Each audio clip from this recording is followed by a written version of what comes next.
They laughed at Earth's gravity, until she dropped a pen and it cracked the floor. The hall of the Galactic Assembly was wide enough to hold a city square. Its ceiling curved like a slow wave frozen in glass, glowing softly with lights that adjusted to the vision of dozens of species. Floating platforms, thin-legged chairs, and hovering cushions filled the space. Almost everything inside was designed for beings who did not like to feel heavy. When the announcement came that the next delegation was from Earth, a ripple of quiet amusement moved through the chamber. Earth. The name alone carried a reputation. A high-gravity world. Dense. Crushing. Inefficient. Many civilizations believed such planets were mistakes of nature, places where life survived by accident rather than design. Some even wondered how any intelligent species could evolve under such constant pressure. The delegates from lighter worlds leaned toward one another. Membranes fluttered in private laughter. A few translators picked up phrases like bone breakers and gravity prisoners.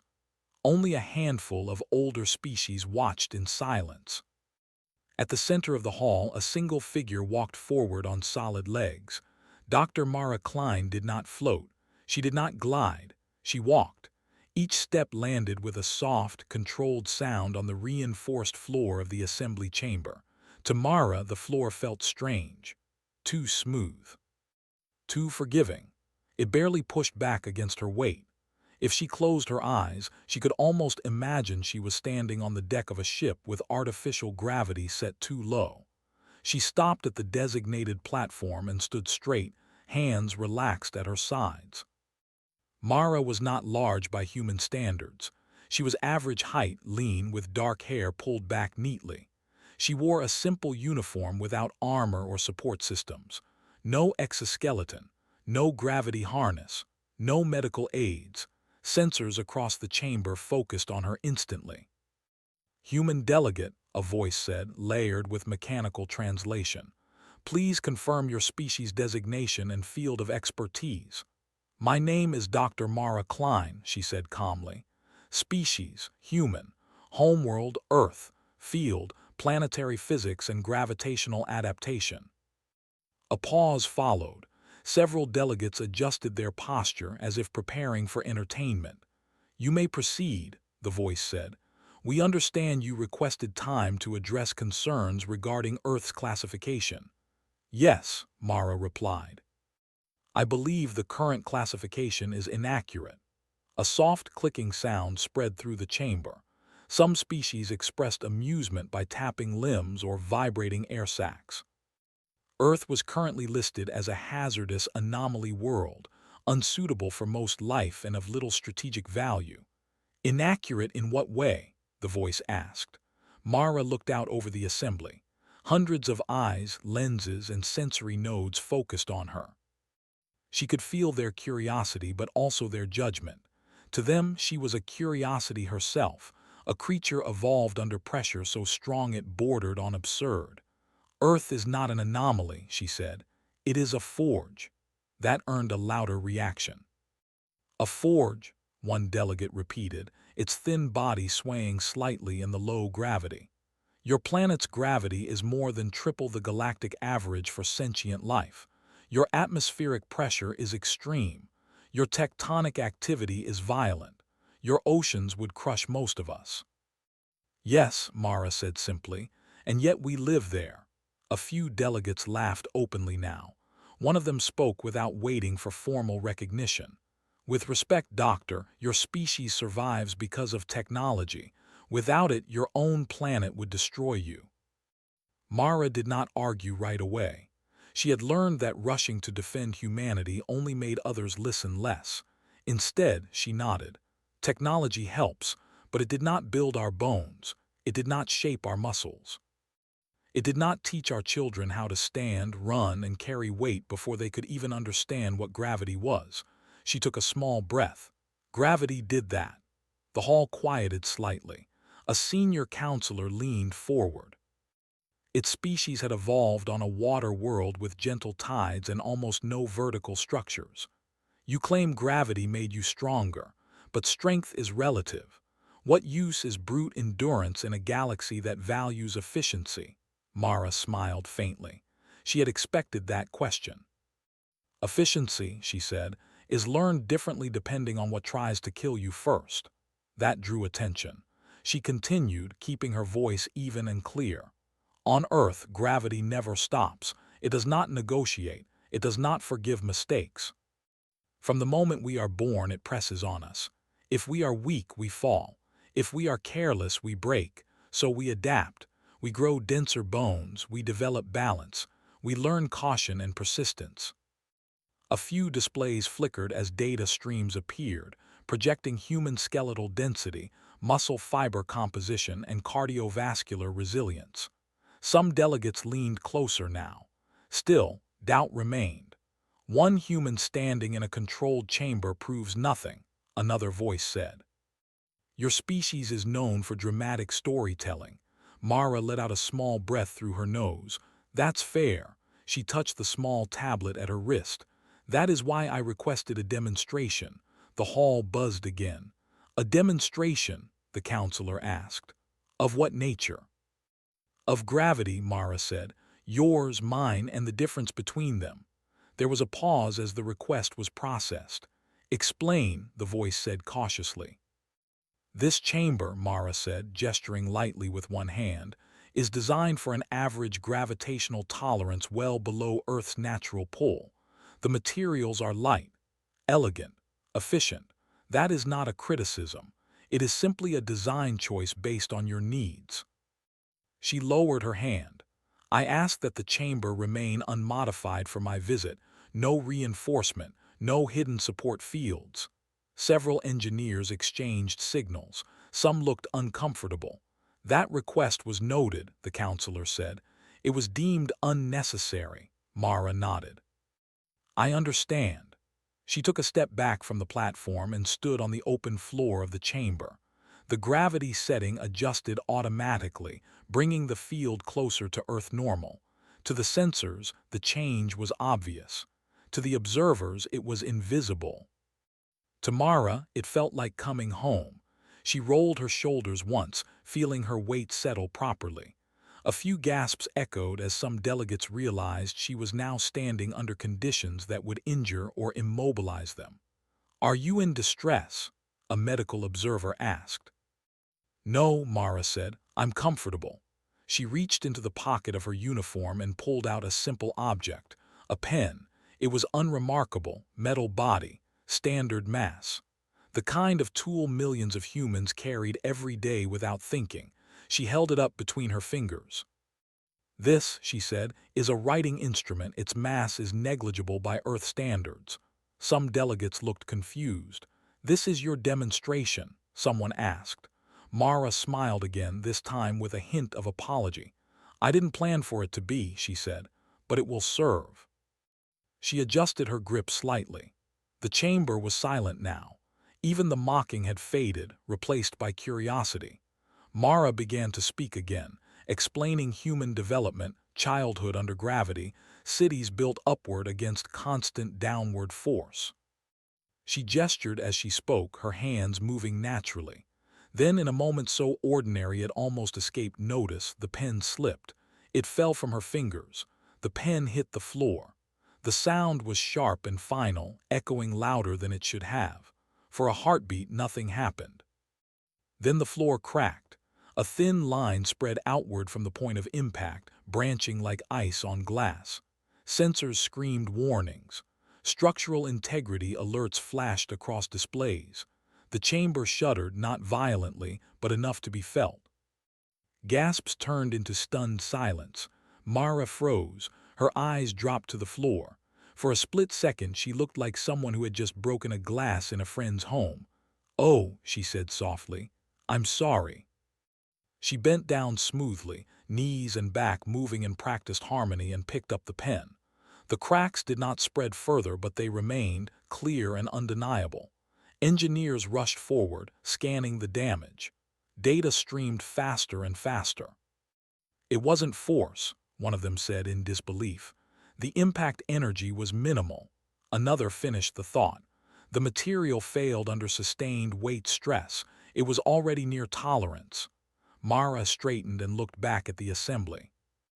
"I didn't throw it," she said gently. "I dropped it." No one laughed now. Some delegates stared at the cracked floor. Others stared at Mara, seeing her for the first time not as a fragile creature surviving a cruel planet, but as something shaped by pressure they had never known. She held the pen up again. "On Earth," she said, "children drop things like this every day, so do we." The silence deepened. Mara placed the pen back into her pocket and stood quietly, waiting. The floor creaked faintly beneath her feet, holding for now. And across the galactic assembly, a new understanding began to take shape, heavy and unavoidable, just like gravity itself. The silence inside the galactic assembly did not end quickly. It stretched, heavy and uncomfortable, like something pressing down on every mind in the room. The cracked floor lay between Dr. Mara Klein and the watching delegates, a clear line that separated old assumptions from new doubt. Engineers moved carefully now. They floated above the damaged section, scanning with focused beams and quiet data exchanges. None of them touched the floor directly. The material that had once been trusted without thought was suddenly suspect. Mara remained where she was. She did not move away from the cracks. Her boots rested firmly on the surface, her weight steady and balanced. To her, the floor still felt soft, almost fragile, like thin ice over deep water. A counselor finally spoke, breaking the silence. "Human delegate," the translated voice said, slower than before. "Please confirm. The object you dropped, that device, its mass." Mara answered without hesitation. 28 grams. The number appeared on multiple displays. Several delegates reacted at once. Some stiffened. Others shifted backward instinctively as if the number itself carried danger. "That is impossible," one of them said. "Such a small mass cannot cause structural failure." "It didn't," Mara replied calmly. "Not by force alone." She glanced down at the cracks again, then back at the assembly. "The pen didn't break your floor," she said. "Your floor was already at its limit." "My gravity finished the conversation." The words settled slowly. A senior engineer drifted closer, projecting layered diagrams into the air. "The chamber materials are rated far beyond standard usage. They have never failed before." Mara nodded. "Because you never needed them to hold more." A murmur spread through the chamber. This time, it was not laughter. The counselor gestured, and the gravity field adjusted slightly, easing the pressure in the room for non-human bodies. The difference was subtle but noticeable. A few delegates relaxed as the weight lifted from their forms. Mara felt it too. The floor felt even softer now. She shifted her stance slightly, not out of weakness but out of habit. On Earth, people adjusted constantly without thinking, standing on slopes, uneven ground, moving platforms. Balance was second nature. "You remain stable," a medical observer noted. "Your heart rate shows minimal elevation. Muscle strain is within normal parameters." "Yes," Mara said, "because this is normal for me." She paused, then added, "What you felt just now when the gravity increased even slightly, that discomfort, that uncertainty." Several delegates avoided her gaze. "That is what Earth feels like," she continued. "All the time." A younger delegate spoke, its voice quieter than the others. "How do you survive childhood?" Mara turned toward the sound. The question was honest, not mocking. "We fall," she said simply. "A lot." That drew some confused reactions. "Gravity teaches early," Mara explained. "Children learn balance before language. They learn limits through scraped knees and bruises. Their bones grow thicker in response. Their muscles strengthen because they must."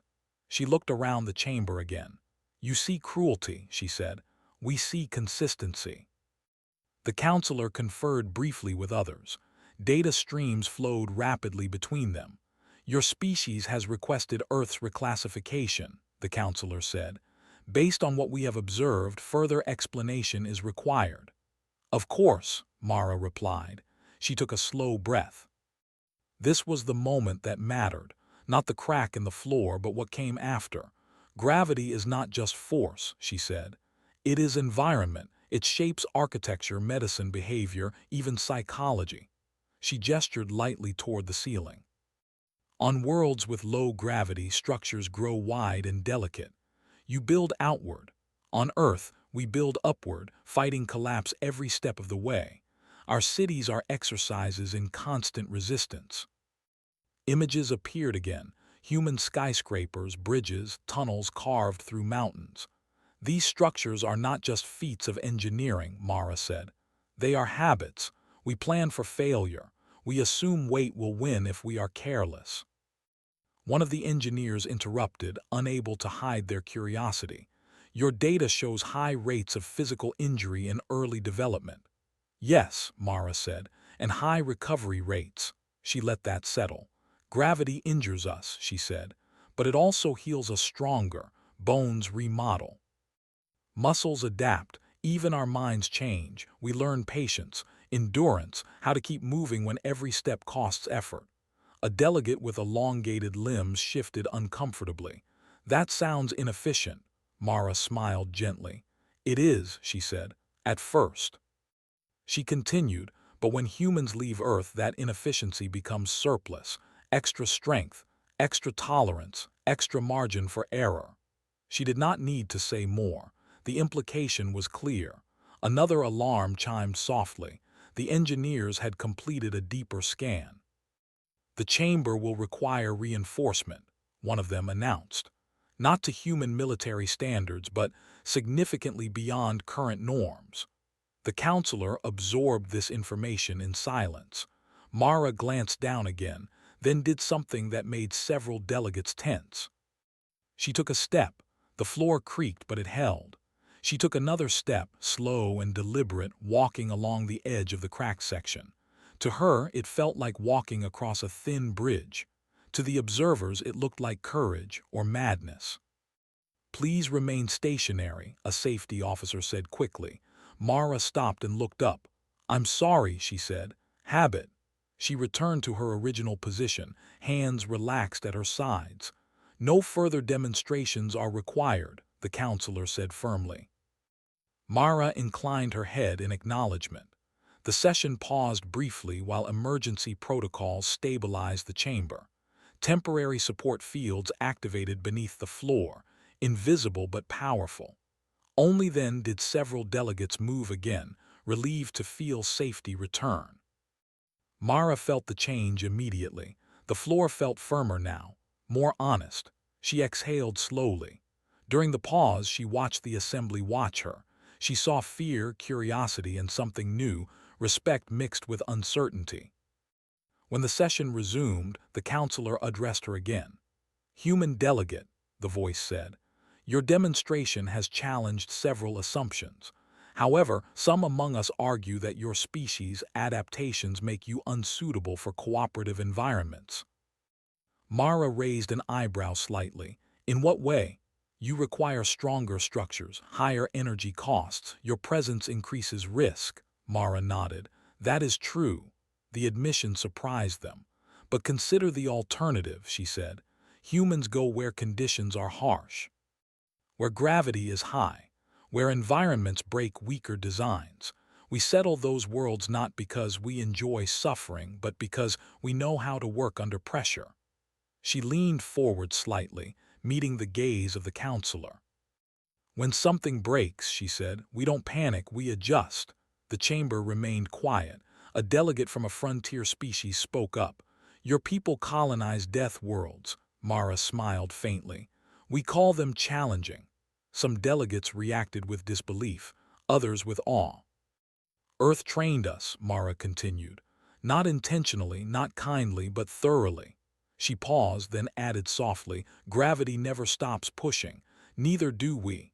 The counselor sat back, its posture thoughtful. We will require time to review this information, it said.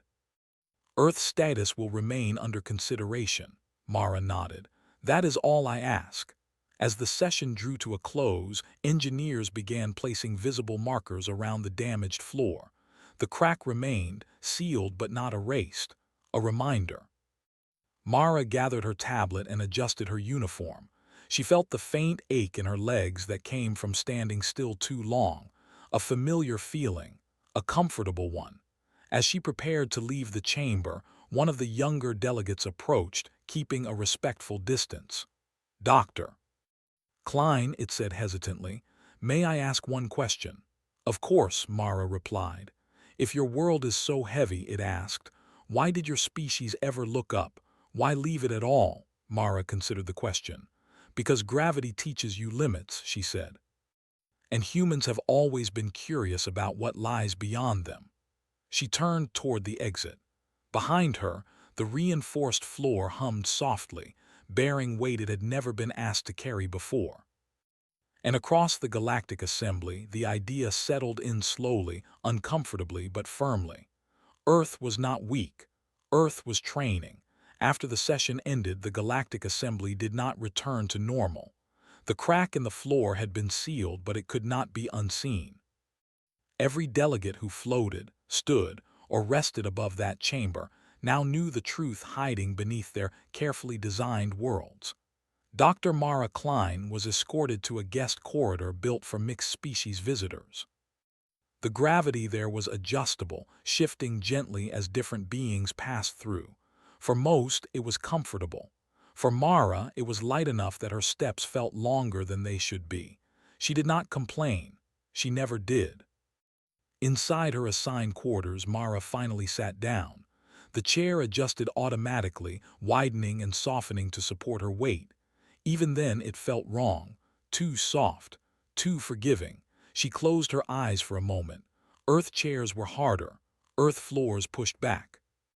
That resistance had shaped her entire life. While Mara rested, the assembly did not. Emergency councils formed across private chambers. Engineers argued with physicists. Biologists rechecked old data about humans that had once been dismissed as exaggerated. Military analysts replayed the footage of the pen striking the floor again and again. Not because it was dramatic, because it was ordinary. That human did not exert force, one analyst said. She did not brace. She did not react. Another added quietly, she didn't expect damage. That detail unsettled them most. Across the station, structural teams began stress testing areas never meant to be tested. Floors creaked. Supports complained. In several locations, reinforcement fields had to be activated as a precaution. The station had never felt fragile before. Now it did. Several cycles later, Mara was summoned again. This time, not to the main hall. She entered a smaller chamber, round and enclosed, with a reinforced floor clearly marked by thick support lines. The message was obvious. They were learning. Around the table sat representatives from science, engineering, medicine, and defense. No spectators, no laughter. Only focused attention. "Dr. Klein," the counselor said, "thank you for returning." Mara inclined her head. "I'm glad to help." A medical specialist spoke first.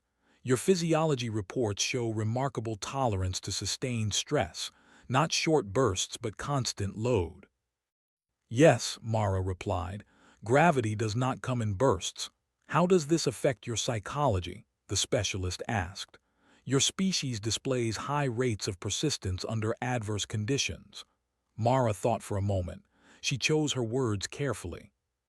"When resistance is constant," she said, "you stop seeing it as punishment, it becomes background. You don't ask why it's there, you ask how to move anyway." She rested her hands on the table. "Humans don't expect comfort," she continued. "We plan for effort." That answer caused a ripple of quiet discussion. A defense representative leaned forward. "Is that why your species performs unusually well in crisis environments?" "Yes," Mara said.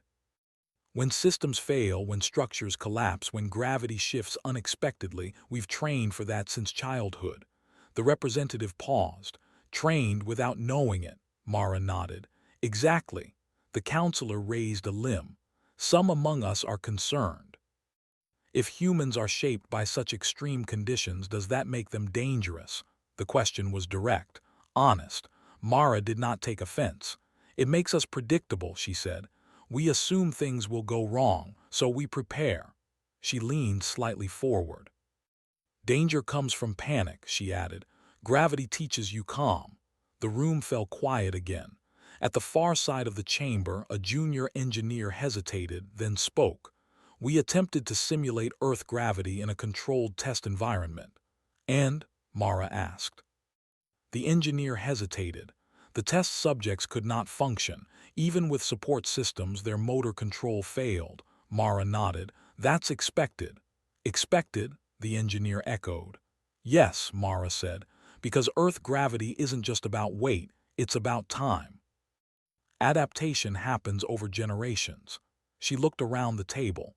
You cannot visit Earth and understand humans in a day, she said. Just like we cannot float naturally the way you do, environment shapes everything. The counselor exchanged signals with others. Your presence on this station has already required structural adjustments, it said. Some delegates feel exposed. Mara smiled faintly. That feeling is new to you, she said, but familiar to us. She paused. Earth exposes us every day. The meeting continued for hours.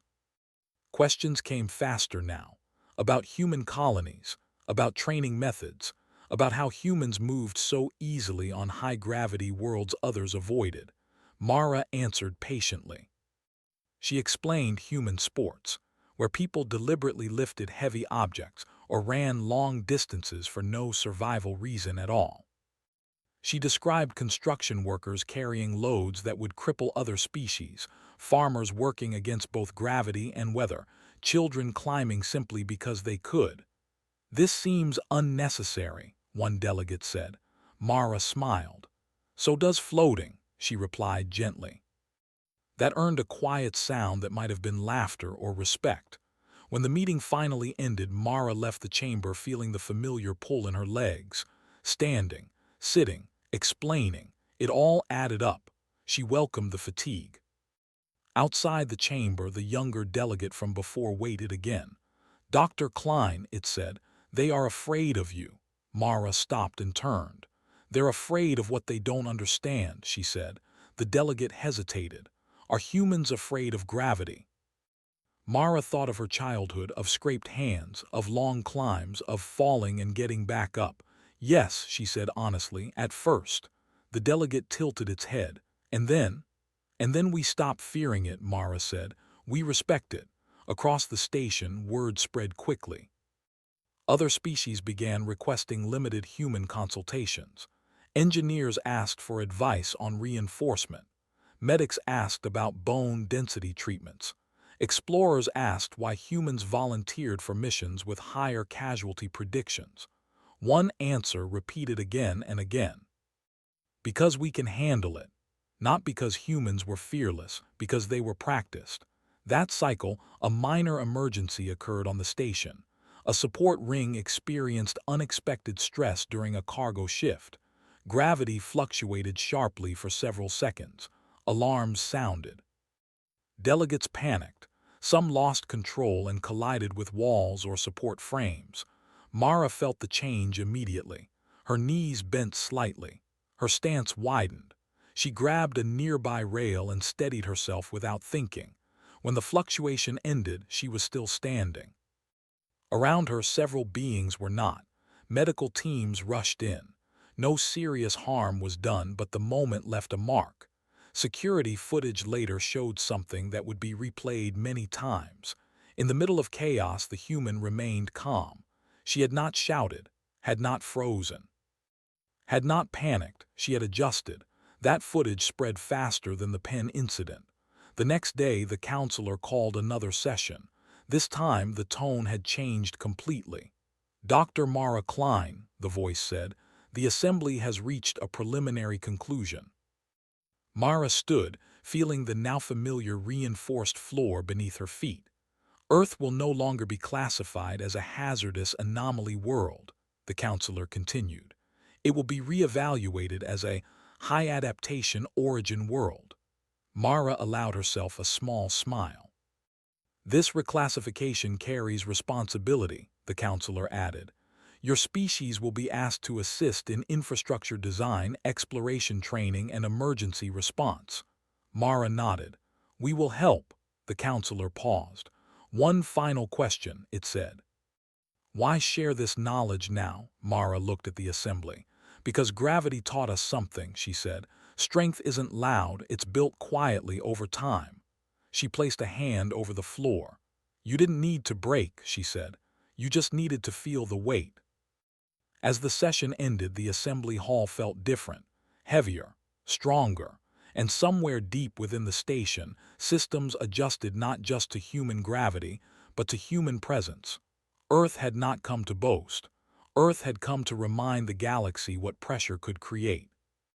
And the galaxy was finally ready to listen. The change did not happen all at once. It spread slowly, like weight settling into a structure that had never carried it before.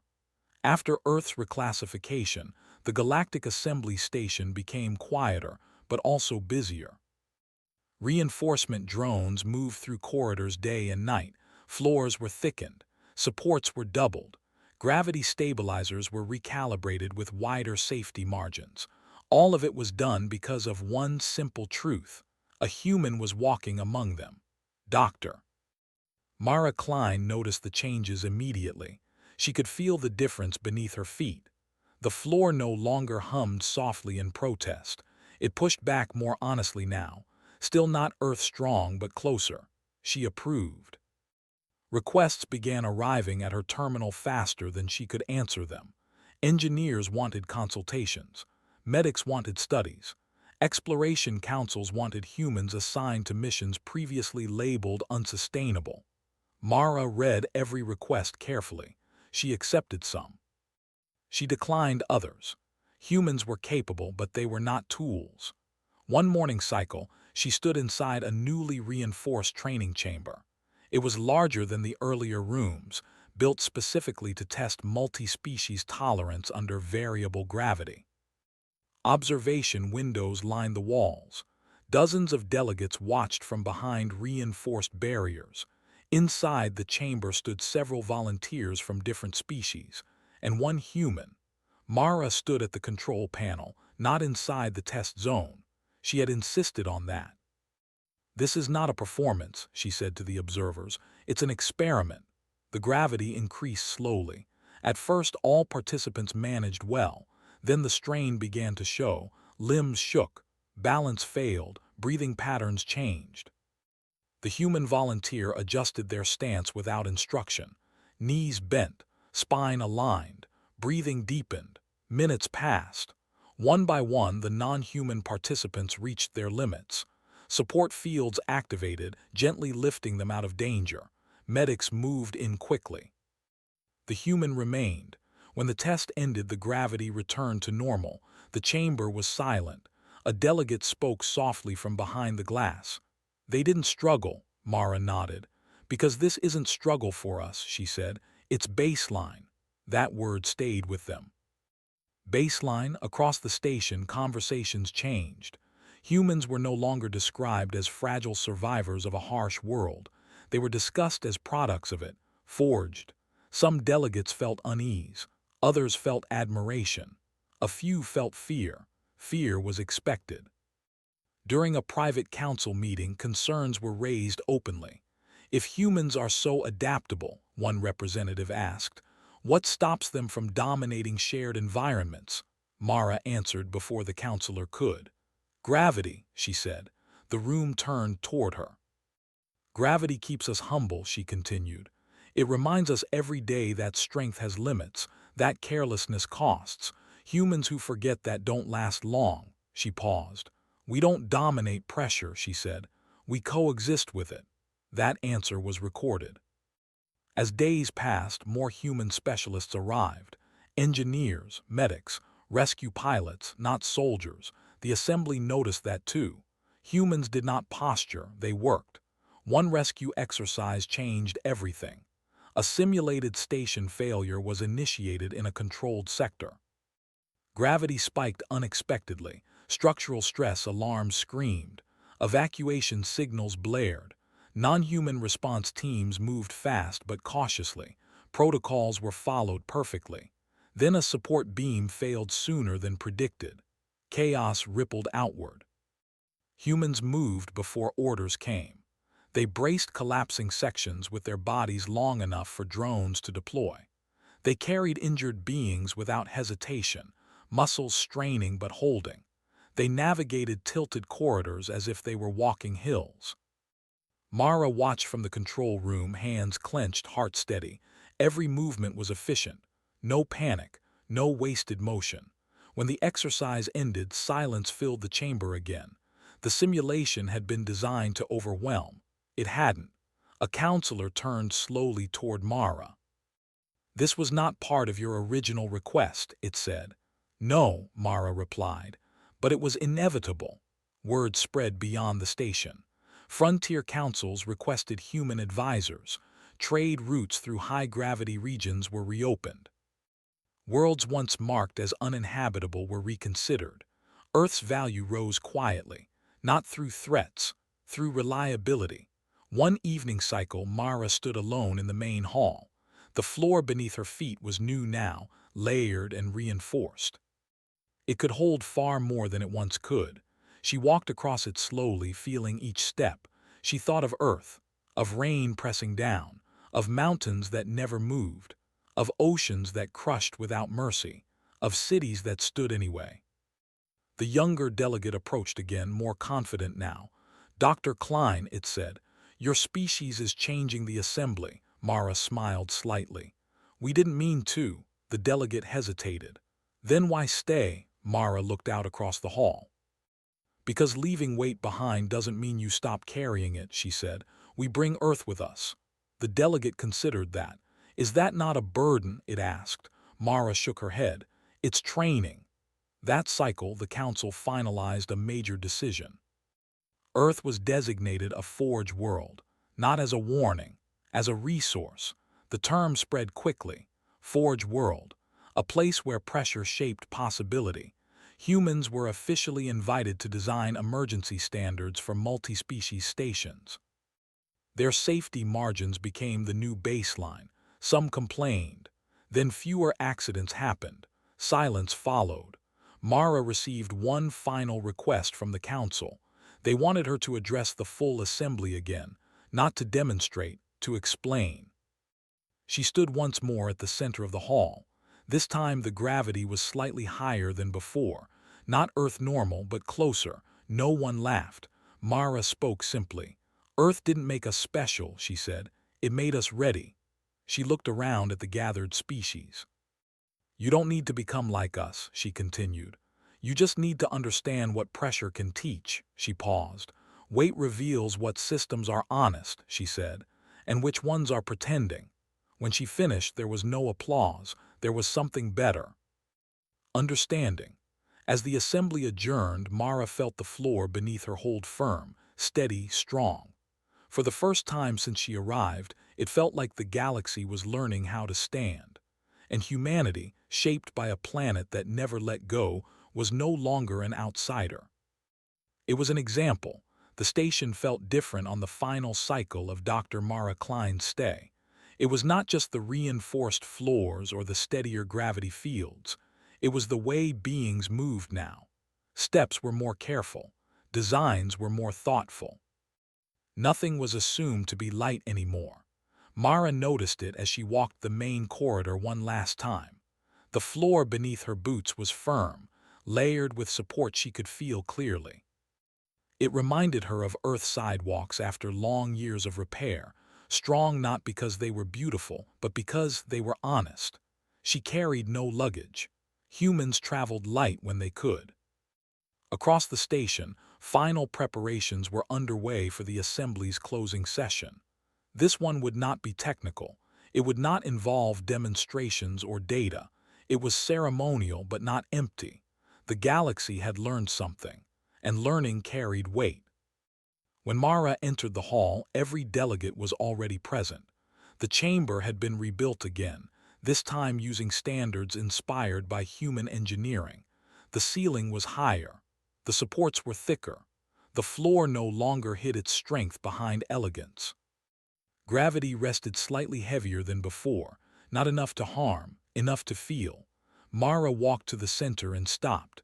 She stood without support, hands relaxed, posture calm. The counselor rose slowly. Dr. Mara Klein of Earth, the voice echoed. Your time among us concludes today. Mara inclined her head. Before your departure, the counselor continued, the assembly has reached its final decision. The chamber was silent. Earth's designation as a forge world is now permanent, the counselor said. Humanity is formally recognized as a high-adaptation species shaped by sustained environmental pressure. No cheers followed, no sounds of celebration, only acceptance. This designation carries neither fear nor dominance, the counselor added. It carries responsibility. Mara nodded. We understand. You have already begun reshaping our standards, the counselor said. Not by force, by example. Mara looked around the hall. She saw engineers who had once dismissed her work, medics who now studied human recovery methods, explorers who requested human partners not for strength alone but for calm. Earth did not ask to be special, she said. It asked us to adapt. The counselor paused. There is one final matter, it said. A request. Mara waited. When the assembly first encountered your species, the counselor said, we assumed your world was a mistake, a place that should not have produced civilization. The counselor's posture shifted slightly. We were wrong. Mara said nothing. What lesson, the counselor asked, should the galaxy remember? Mara took a slow breath. She thought of Earth again, of mornings when gravity pulled her out of bed whether she wanted to rise or not, of work that demanded effort every day, of failure that hurt but taught, of standing back up because staying down cost more. She spoke clearly. Pressure reveals truth, she said. It shows what breaks and what bends and what grows stronger. She rested her palm briefly against the floor. Earth never tried to crush us, she continued. It asked if we were willing to carry weight. She looked up. We answered by standing. The hall remained silent for several heartbeats. Then the counselor inclined its head. Safe travels, Dr. Klein. Mara turned and walked away. Her steps echoed softly, not because the floor was weak, but because it was solid enough to respond. As she exited the hall, she passed a group of junior delegates watching her with open curiosity rather than fear. One of them stepped forward. Dr. Klein, it said. Will humans stay involved? Mara stopped. Yes, she said, but not everywhere and not forever. The delegate tilted its head. Why? Because the goal isn't to make the galaxy depend on us, Mara replied. It's to help it learn how to carry its own weight. She smiled gently and continued on. The transport bay was ready when she arrived. The shuttle was small, dense, and unmistakably human in design. No unnecessary curves, no wasted space, built to endure. As Mara boarded, she felt the station's gravity lighten slightly behind her. The human shuttle's internal field adjusted to Earth normal without hesitation. Her body relaxed instantly. The pilot nodded to her. Ready to go home, Doctor? Mara took one last look through the viewport. The station stood firm now, reinforced, changed. Yes, she said. Let's go. The shuttle detached smoothly and drifted free before accelerating away. From the station, observers watched the human craft leave. Data analysts logged final readings. Engineers noted the absence of strain as systems held steady. Everything worked. On distant worlds, changes followed. New stations were built stronger from the start. Training programs included controlled resistance. Designs favored honesty over elegance. Accidents decreased. Survival rates increased. Exploration pushed farther. Earth did not send armies. It sent methods. Back on Earth, Mara's shuttle descended through thick atmosphere. Gravity wrapped around the craft like an old friend. The hull groaned softly but held. Mountains rose beneath her, unmoved by time or attention. She landed at a familiar spaceport surrounded by stone and steel. As Mara stepped onto the ground, she felt the full pull of home settle into her bones. Her muscles responded without thought. Her balance adjusted naturally. She stood there for a moment, feeling the weight. Not as a burden, as proof. Behind her, the galaxy recalibrated its understanding. Not all strength shouted. Some of it simply stood still long enough to be noticed. And somewhere far away, in a hall once cracked by a falling pen, the floor held firm beneath unfamiliar weight. The galaxy had learned how to stand. Humanity had simply shown it how.